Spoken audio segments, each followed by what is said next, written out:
Thank you, Mr. President. I'm also rising to share that I will be voting no on this legislation today.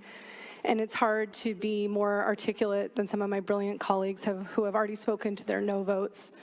I am not a lawyer. I am not somebody who's worked in the prosecutorial system.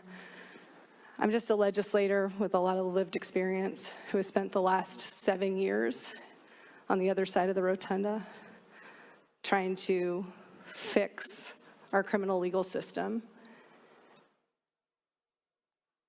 As you heard Senator Trudeau articulate very clearly the data, and we all voted on a bill from Senator Gildon earlier in the session on this exact topic of when people leave incarceration, that is the highest risk time for them to overdose and die. We all voted on that bill together. So we know the data that Senator Trudeau articulated on this floor moments ago is true. At least that's what I would think is happening when we voted for that bill. I'm troubled by a couple of things about this legislation. One,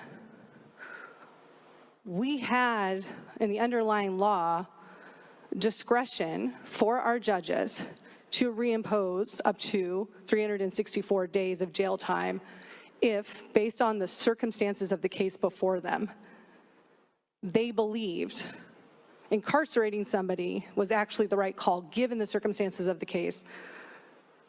That was there.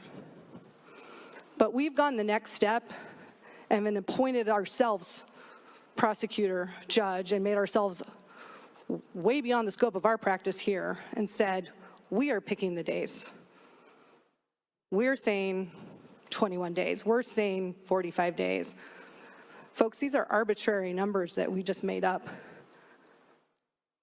And I'm disappointed, Mr. President, because I was just on the other side of the rotunda, and I watched our colleagues on both sides of the aisle have a very courageous conversation and acknowledging that the system that we have on the criminal legal system, different topic, but related, a courageous conversation about what isn't working and stop allowing ourselves the false sense of security in the things that we have in law today because we know they're not working.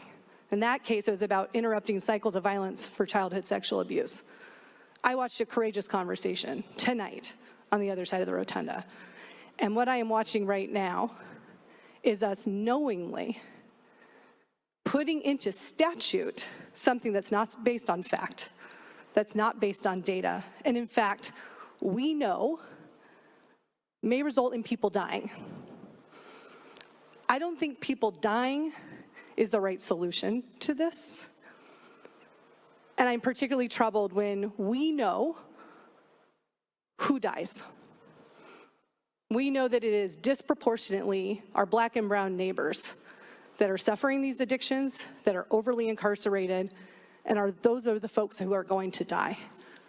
And I am so sorry, I can't see any of my colleagues behind me. I imagine that it's triggering and traumatizing. We just heard that from Senator Nobles. But I feel compelled to speak the truth about what this is. It is something that we can point to, that we did something. It feels and sounds good, perhaps. I do not think it is going to work.